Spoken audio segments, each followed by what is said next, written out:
Hello, everybody, and welcome to the Just Passing Through podcast, episode 154, I think. And I'm reporting to you on a Wednesday after big things happening in the world last weekend. Yep, that's right. England lost. What did I tell you? What did I tell you? I said, didn't I? In the eternal quarter-finalists, I said, don't get your hopes up. Don't get your hopes up. They do it every time. They do it every time. They take you right to the edge. It's like, is it rimming? Where you get yourself right to the edge, but you don't bust nuts. Rimming? I don't know. It's like music. I don't keep myself up on these sexual terms. I don't follow music. Yeah. Gareth Southgate is a rimmer. He got us there. For years and years and years, England never did anything at tournaments. And I've sort of got myself used to it because very early on, my biggest disappointment, I would say to this day, is Italia 90. Italia 90 was the worst feeling I've ever had at a football game. And I wasn't even there. I wasn't even in Italy. It was my coming of age World Cup. In Mexico in '86, I'd seen the Hand of God. Again, that were a quarter final. But if you take out that goal that Maradona scored, it'd have been 1-1, but we wouldn't have beaten the Argentinians. They went on to win it eventually anyway. But 1990, it was close enough that you could get to it. And I knew a couple of people that went and had a fantastic old time there in Italy. It were a footballing nation. Italy, it's their religion, just like it is in the UK. But we in the UK treat it like drudgery. In the 1990s, the Italian league was at the top of its game. Everybody wanted to go and play in the Italian league. You think all our best players went there. And there weren't many that went. Ian Rush went, and he couldn't hack it. He came back with his tail between his legs. I know Paul Ince went a few years later, but Paul Ince went when the Premier League were the Premier League. It were the number one league on the continent, which it is still today. There's not many top players that go and play there if they're getting offers from the Premier League. But yet, 1990 in Italy, we got to the semi-final, playing West Germany as it was then, because there was still a split country. It got to penalties, and we missed two of ours, and they scored all theirs, and they went through to play Argentina, and they eventually beat Argentina at final. I was fucking devastated at that, and you were thinking, right? As soon as Waddle skied it, you thought, well, right. There's USA '94. It's USA '94. And you look forward to that 4 years from now. I remember going downstairs, and there were a bar downstairs. There were a bar upstairs, a bar downstairs in this pub. I went to the downstairs bar, and I was looking out at the sea at Bridlington, and I thought, well, this USA '94. 4 years from now. I wasn't really aware of the Euros back then because there was Sweden '92. So I didn't even really, I wasn't aware of that competition, to be honest. And then you're thinking, right, USA '94, what can I do to get to that competition? Well, nothing really, because my country didn't even get to that competition. So that were out at window. So then you sort of realise that Italia 90 were a kind of a one-off. And it just nothing between then and the Croatia World Cup when we got knocked out in semi-finals in Russia. Fucking so disappointing. So disappointing. We had again, like this competition, we had the easy side of the group. We worked his way through. We got Croatia in the semi-finals. Croatia, a country of what, 4 million? Not even a good league. They're not even in the top 5 of the best leagues in Europe. And you couldn't even get past Croatia to get yourself to a World Cup final. So, fucking used to it. And then we kind of got the easy side of the group in the World Cup in Qatar. And the only real team we had to overcome were France. That were the only bump in the road. And we were 2-1 down, and we get a penalty. Harry Kane steps up. You thought you've seen 1,000 of these penalties go in, and he fucking skies it. So you're used to it. You're used to it. You know, and here we are. We get to the final. And how can I explain England? Being an England supporter is being like a teenager who is desperate to just fuck. That's all I can explain it as. When you were in that 14, 15-year-old mode and you've got a constant hard on, everybody you're looking at who's female, you just want to rub yourself against. You know that if any woman or girl that you fancy so much as brushes your dick, you're going to blow your beans all over the place. That's what it's like being an England supporter. You get yourself, oh, it's never going to happen. It's never going to happen. It's never going to happen. And then you get, this girl shows you a bit of interest. England start progressing. You think, well, maybe. No, what are you thinking about? What you think? No. Shut the fuck up. It's not going to happen. Don't get your hopes up. Now, this is the thing, being an expat living at the other side of the world. Fuck that. I'm not getting up for Serbia. They'll fuck it up. I'm not getting up for Slovenia. I'm not bothering with Denmark. Bollocks. No, I'm not bothering because it's the same thing every time. And then you get through, kind of scrape through, and then you've got Slovakia. You say, well, last 16. Go on then. And just barely getting through. Why have I got up for that? I'm going to be knackered all day tomorrow. So then you get into the last part of it, Switzerland. We should be powering through Switzerland. But it goes to penalties. And you sort of rubbing sleep from your eyes, thinking, oh, she's shown me her tits. She's shown me her tits, in that Slovakia game. She gave me a quick flash of the tits. Go on then. I'll go back. I'll take you to pictures. I'll buy you a fucking rum and coke, whatever. Just give me something else. Give me something else. And you go back, and she's let you put your hand. England has let her put your hand down her knickers in Switzerland game, and she's got you to penalties, and you're thinking, right, I'm here. I'm at the fucking office. I'm ready to just clock in. I'm ready to have my card stamped. And you beat Switzerland, and you think, oh, thank God. Third date. The fucking third date. And we're here. We're in final. And the first half, just forgettable. A forgettable half of football. And you're thinking, all right, you've got your pants down. They're round your ankles.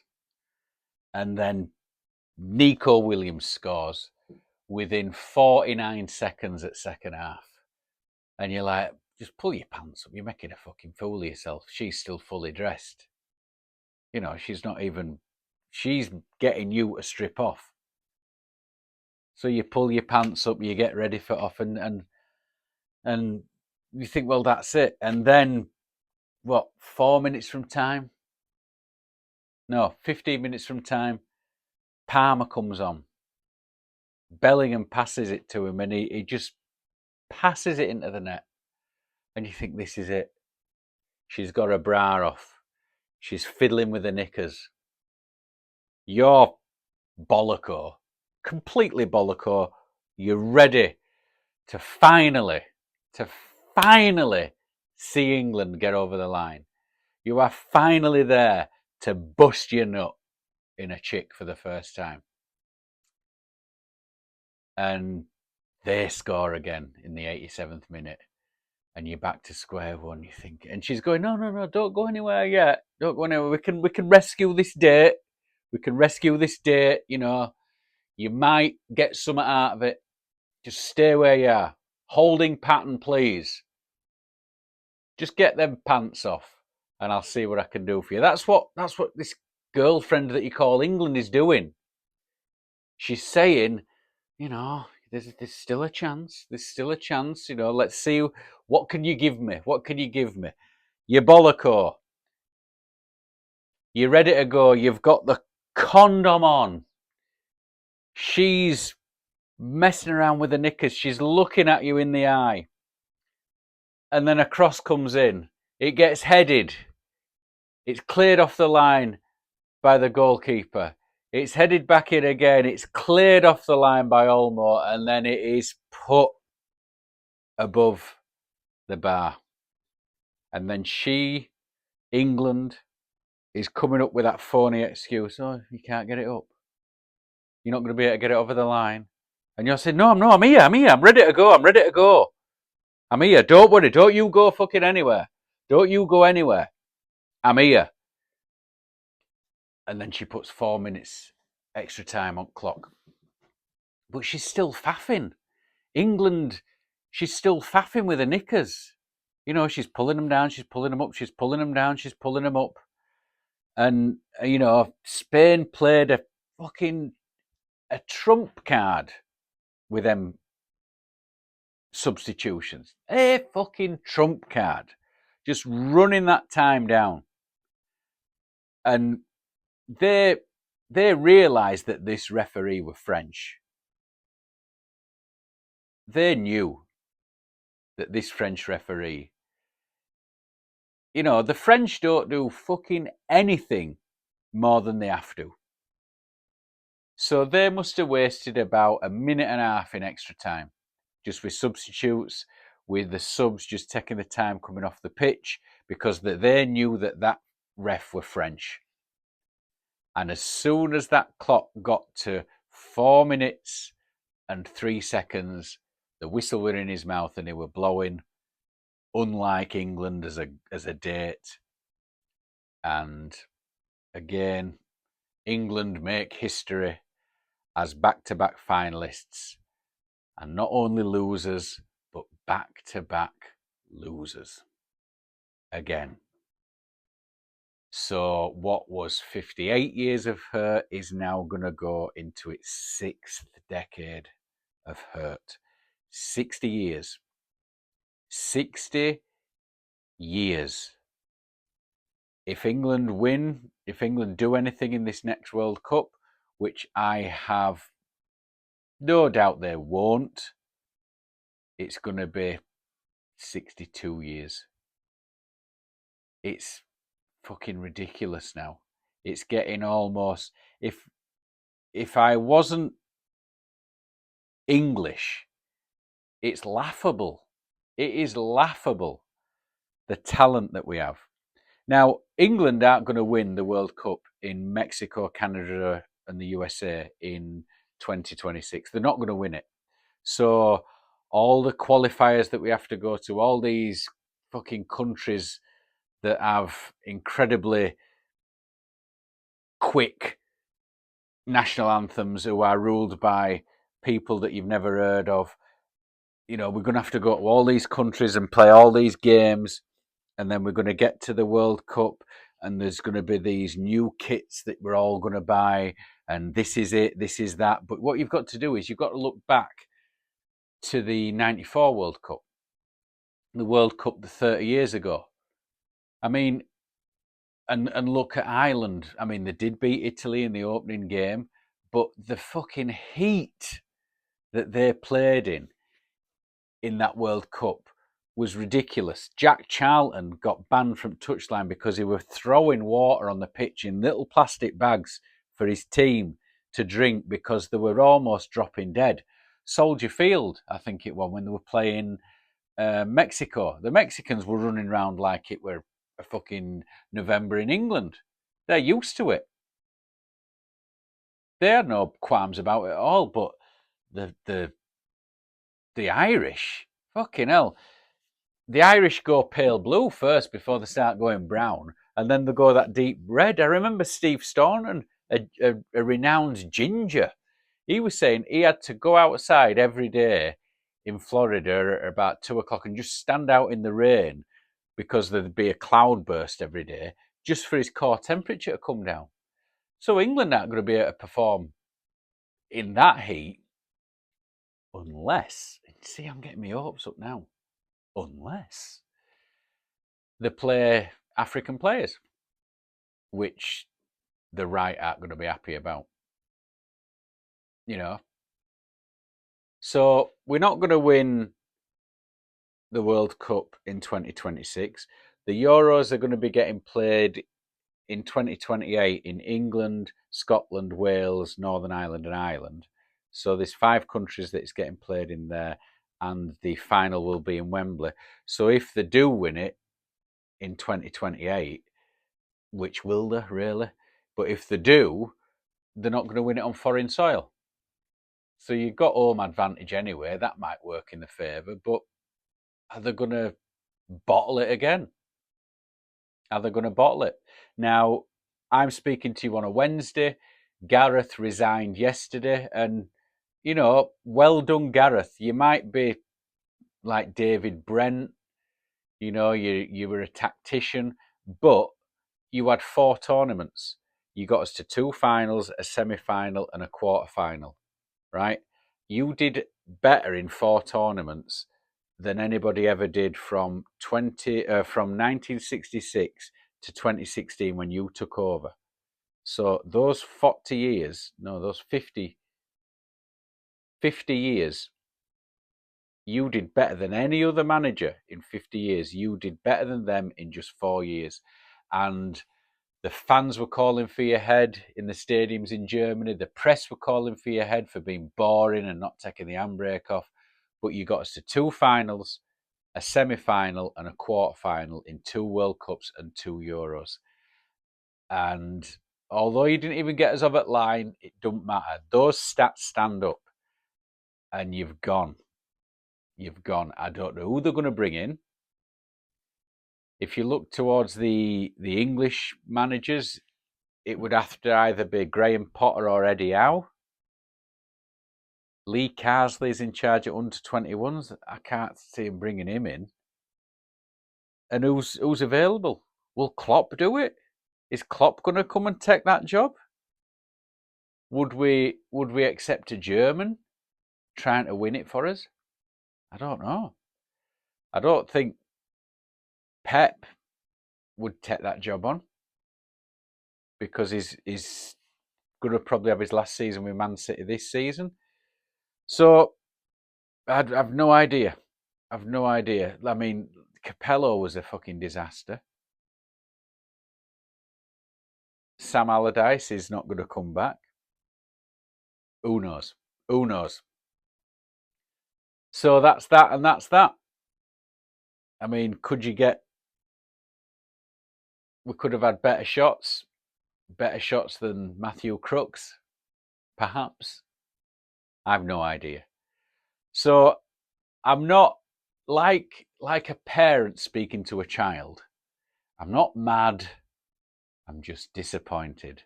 And then that child looking back in the parent's face and saying, "Oh, but you're not mad. You're just disappointed." I can live with that. I can live with disappointment. I'm not going to get mad because what do you expect? What do you expect? It's like if you've had the pleasure of having a really hot girlfriend who's way above your pay grade, she's gonna cheat on you eventually. She's gonna suck your dick. She's gonna fuck you, but she's always got her eye on the door, and you're always going to be left on your bedroom floor, wondering where did it all go wrong, but I were expecting it. And that's what this tournament did for me. But I warned myself. These last few podcasts were a warning to myself, and they were a warning that I didn't heed, and the whole country didn't heed, because here we are with his pants round his ankles, having not shot his bolt while the girl is gone. That's that. And I'll do it all again in 2 years. So until then, well, not until then, I'll see you next week, but until then, Bradford City are going to start playing their first game the second week in August. So I'll be getting my hopes up for that. Who knows where we're going to be May next year. At least there's going to be no football to ruin the summer next year. Hooray. I'll see you when I see you. And I will say adios, everybody.